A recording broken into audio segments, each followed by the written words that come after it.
Now I bought this massive little turd over here over a year ago for a video, and since then I've been trying to use it as the PC for the media center TV situation in my house, and I've been failing because it's just so Alma ridden that it's frustrating to a point where I just gave up on it. Why have you forsaken me? I tried reinstalling Windows on it and it broke a bunch of stuff, and do you know what, at this point I don't even really want to talk about it anymore because it's so irritating. But besides all of that, it does have quite juicy hardware in it. So today I'm gonna try and salvage the juice in it and move it over into a system built in the new and improved NZXT H1.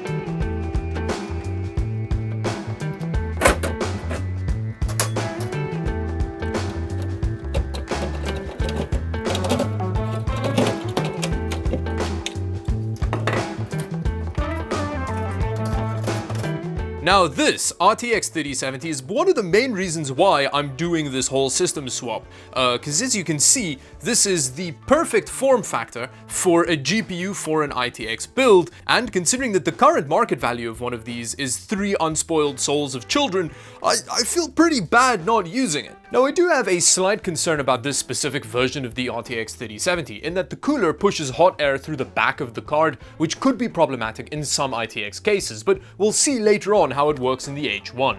So let's see what else we can salvage from that XPS.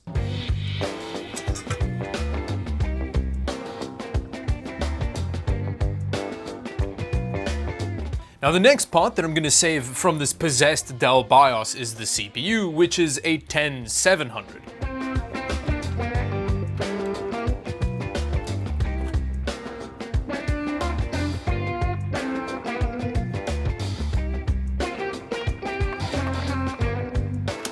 I may as well use this super cute little Berber SSD. It is 500 gigs after all. Hopefully Alma didn't creep into here as well. And then I'm also going to use this 16 gig kit of RAM, which I did add in after the fact, but yeah, I'm still going to use it. Now that I've saved all of the useful hardware from the Dell BIOS in the system, which I'm pretty sure is the root cause of all of the weird paranormal activity that relates to the system. But anyway, now that we've got all of that out of there, let's unbox this new NZXT H1 and have a closer look. Whoa, it's always been a very good looking little case, hasn't it? Now with this new model, NZXT has made a bunch of updates, one of which may not please everybody. For you arson enthusiasts out there, you may be disappointed to hear that NZXT has apparently fixed that whole business with the spontaneous combustion, which may divide some of you. Other than that, they have added bigger ventilation holes on the side, and actually just the whole case is generally a little bit bigger than it was before. They added an exhaust fan for the graphics card, and now you get 2 square USB ports on the top as opposed to 1. In here, they also upgraded the power supply that it comes with, so instead of a 650 watt unit, you get a 750 watt 80 plus gold rated power supply, and there's a fan hub and stuff in there as well. So it's just generally a better case than it was before. So with that, let's get started with the building process, which has always been one of the strong points of the H1.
Now, before we talk about the build process, I need to mention something that I'm sure a lot of you have already noticed and you're already complaining about it in the comment section. And it is the fact that I've left the caution sticker on the new H1. Now, I tend to do this with NZXT cases and I always get people complaining about it. So in today's video, before we carry on, I am going to not remove it.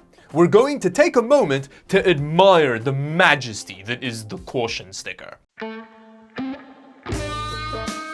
Oh yeah, there we go.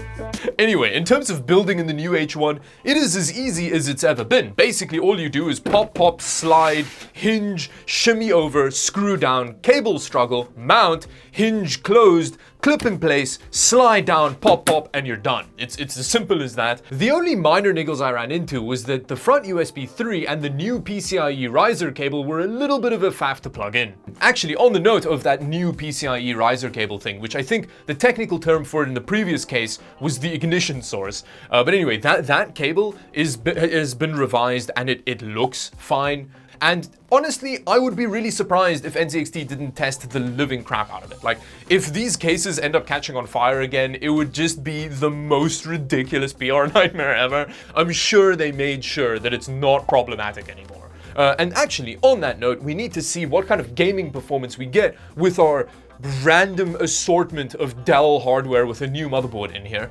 So yeah, let's see what kind of gaming performance we get.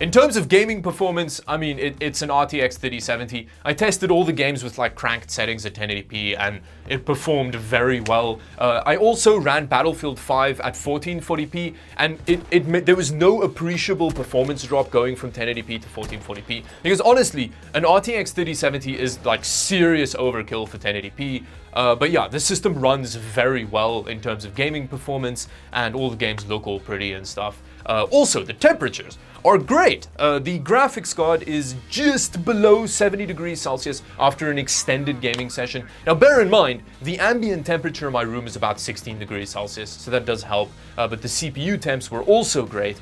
In terms of noise, under load, it's not bad. It's decent for an ITX case.